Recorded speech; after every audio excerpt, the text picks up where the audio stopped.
சோதனையில நம்ம அடுத்து பார்க்க பார்த்தீங்கன்னா, வெக்சர் சோதனை. இந்த வெக்சர் சோதனை இவரோட கான்செப்ட் பாருங்க. இப்ப வெக்சர் சோதனை வந்து 7 வயது முதல் 16 வயது வரையில் உள்ள மாணவர்களுக்கு வந்து நாம பயன்படுத்தி நம்ம நுண்ணறிவு வந்து நம்ம அளவிடலாம். இவரோட நுண்ணறிவு சோதனையில வந்து 2 வகை தொகுதிகள் வந்து அடங்கியுள்ளன. ஒன்று வந்து பார்த்தோன்னா, சொல் சோதனை, அதாவது சொற்சோதனை. மற்றொன்று வந்து செயல் சோதனை.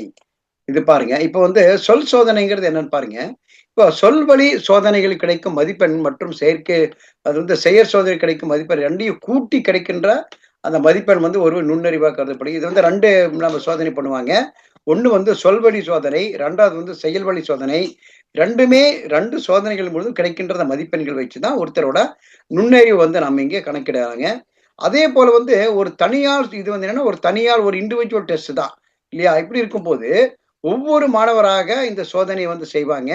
அப்ப இந்த சோதனை வந்து ஒன்றன் பின் ஒன்றாக தரப்படுகிறது. இது முடிக்க ஏறக்குறைய 1 மணி நேரம் ஆகுறதுக்கு நம்ம இங்க இருக்கு. இது வந்து யாரோட வெக்சர் சோதனையில நம்ம இங்க பார்க்கிறோம். இப்ப நுண்ணறிவுல எப்படி வந்து அளவிடுறாங்க பாருங்க. இப்போ குழந்தைகள் நுண்ணறிவு வந்து நேரடியாக அளவிடுவது வந்து மிகவும் கடினமான செயலாகும். ஏன்னா இது வந்து நிறைய ஒரு கான்செப்ட், நிறைய காம்போனன்ட் இருக்கிறதுனால நம்ம வந்து டைரக்டா வந்து நம்ம பண்ண முடியாது. ஒரு குழந்தை நுண்ணறிவு வந்து செய்யக்கூடிய செயலை தேர்ந்தெடுக்கும் போக்கு மற்றும் செய்து முடிக்கும் வேகம் அங்க வரும். இத பொறுத்து தான் நம்ம நுண்ணறிவு தேர்வு வந்து அங்க அமையும். அப்போ நுண்ணறிவு அளவு வந்து உளவியல் வல்லுநர்கள் வந்து என்ன பண்ணுவாங்க? நுண்ணறிவு ஈவு என்னும் ஒரு அளவினால் குறிக்கணும்னாங்க. அது நுண்ணறிவு நம்ம ஒவ்வொருத்துக்குமே அந்த யூனிட் இருக்குது இல்லையா? இது வந்து என்ன வந்து அளவு? நுண்ணறிவு ஈவு. அதாவது இன்டெலிஜென்ட் கோஷியன்ட். அப்போ டெர்மன் என்பவர் தான் இத வந்து ஐக்யூ பத்தி முதல் சொன்னவரு. இப்போ டெர்மன் இப்போ வந்து நீங்க வந்து கன்ஃப்யூஸ் ஆகக்கூடாது. அதாவது எப்படின்னா, இப்ப ஃபர்ஸ்ட் வந்து நம்ம நுண்ணறிவு பார்க்கிறோம். யாரோட இந்த சோதனை பார்க்கிறோம். வெக்சர் சோதனையில வந்து 2 வகையான சோதனை பார்க்கிறோம். ஒண்ணு வந்து சொல்வழி சோதனை, 2 செயல்வழி சோதனை. இத வந்து நுண்ணறிவு வந்து அளக்கக்கூடிய அளவு பார்த்தீங்கன்னா, நுண்ணறிவு ஈவு. இந்த நுண்ணறிவு ஈவு வந்து யார் சொன்னாங்க? டெர்மன் என்பவர் வந்து இங்க வந்து சொல்றாரு. இப்ப டெர்மனோட இத பார்க்கும்போது, இந்த நுண்ணறிவு ஈவு வந்து அவர் எப்படி வந்து அளக்கிறாரு பாருங்க. அதாவது மன வயதை கால வயதால் வகுத்து 100ஆல் வந்து பெருக்கின்ற அந்த தொகுத்தை வந்து நுண்ணறிவு ஈவுன்னு சொல்லி நாம இங்க பார்க்கிறோம். பாருங்க நுண்ணறிவு ஈவுங்கிறது என்ன? அதாவது ஐக்யூ. இந்த ஐக்யூ வந்து என்ன? மன வயது, அதாவது மென்டல் ஏஜ் பை வந்து கால வயது குரோனிக்கல் ஏஜ் 2 இன்ட்டு என்ன 100. ஸோ இது வந்து நம்ம இங்க பார்க்கிறோம். இப்போ 100ஆல் பெருக்குவது வந்து நுண்ணறிவு வந்து பின்னமாக வராமல் முழு எண்ணமாக இருப்பதற்கு தான் எதுக்கு அந்த 100ஆல வந்து நம்ம பெருக்கிறோம். இது ஆக்சுவலா வந்து அப்படியே கொடுத்துருக்கலாம். அது என்னன்னா ஃபிராக்ஷனா வரும். இந்த ஃபிராக்ஷன் வந்து வராம 100ல கொடுத்தாரு நமக்கு அந்த ரவுண்ட் ஃபிகர் வரதுனால கொடுக்குறாங்க. இப்போ இது வந்து முதல் சோதனை வந்து என்னன்னா, சோதிக்கப்படும் வந்து பிறந்தது முதல் சோதனை நாள் வரை கணக்கிடப்படுகிறது. கால வயது வந்து இது வந்து அது இது நம்மளுடைய ஏஜ். கால வயதுங்கிறது ஒண்ணுமே இல்லை, நம்மளுடைய ஏஜ் தான். அப்புறம் குரோனிக்கல் மன வயது என்பது சோதிக்கப்படுவரை நுண்ணறிவு முதிர்ச்சியினை குறிக்கும். பாருங்க மென்டல் ஏஜ் வந்து எதை குறிக்கும்? நுண்ணறிவு குறிக்கும். இது வயதானவர் பொது செயல்கள் வந்து வெற்றிகரமாக ஒரு குழந்தையை வந்து செய்து முடித்தால் அதுவே குழந்தையின் மன வயது ஆகும். அதாவது ஒரு குறிப்பிட்ட வயதுக்கு தேவையான அதற்கு வந்து உகந்த செயல்பாடுகள் செய்யும் போது அந்த வயதிற்கான மன வயது வந்து அந்த குழந்தை அடைந்து விட்டதாக நாம் வந்து கருதுறோம். அதுதான் குழந்தையோட மன வயது. அப்போ அடுத்தது வந்து இப்ப மாணவர்களோட நுண்ணறிவு வந்து கிடைக்கிற முறை எப்படின்னா, மாணவர்கள் திறனை வந்து அளவிட நுண்ணறிவு சோதனை வந்து நம்ம என்ன பண்ணிடணும் நன்னமா தெரிஞ்சு வச்சுக்கணும். இப்ப அவர்களோட சூழ்நிலைக்கு ஏற்ப உருப்படியான வந்து தேர்ந்தெடுக்க வேண்டிய இது நல்ல கற்றல் சூழ்நிலை உருவாக்கணும்.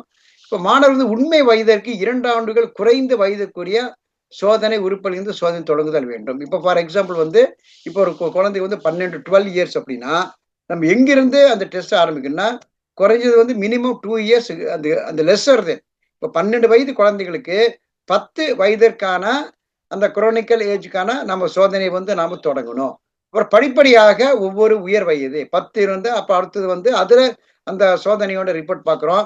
அப்புறம் 16வது வயது பார்க்கிறோம். அப்புறம் வந்து 12 வயது பார்க்கிறோம். அதுக்கு மேல 13 பார்க்கிறோம். அப்புறம் 16 பார்க்கிறோம். 15 பார்க்கிறோம். ஏன்னா ஒரு சில குழந்தைகள் வந்து இந்த கால வயது பார்த்தீங்கன்னா 12 வயது இருக்கும்.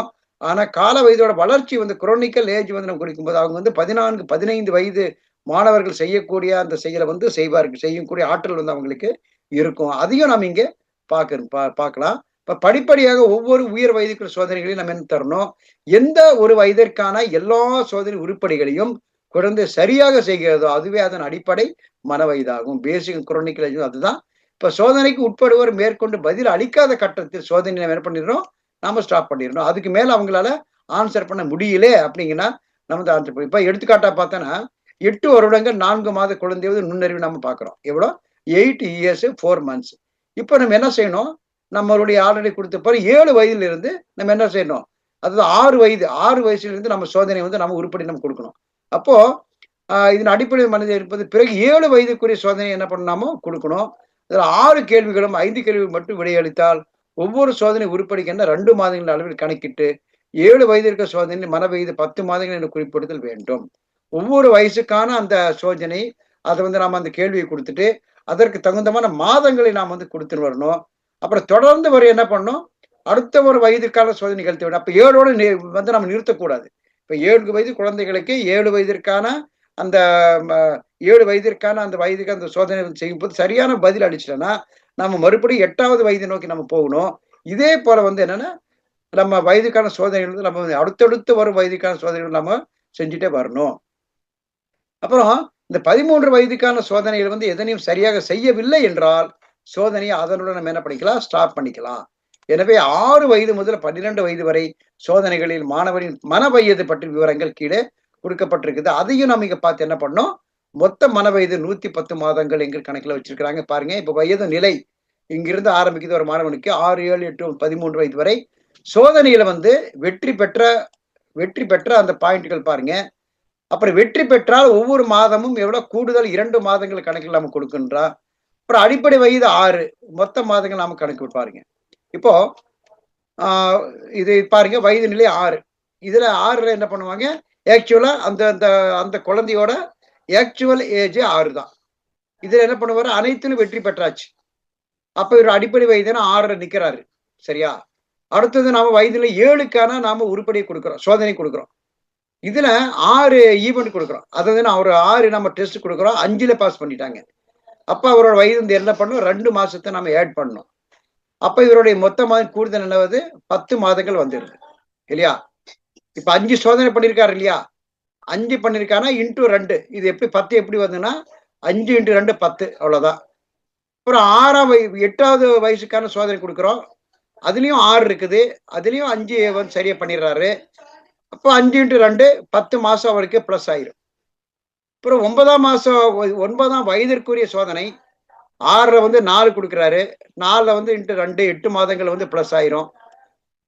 அப்புறம் 10வது வயதிற்கான சோதனை 10வது வயதிற்கான சோதனையில் 6ல வந்து 3 மட்டும் அவர் வின் பண்றாரு, தேர்ச்சி பண்றாரு 2 மாதங்கள்.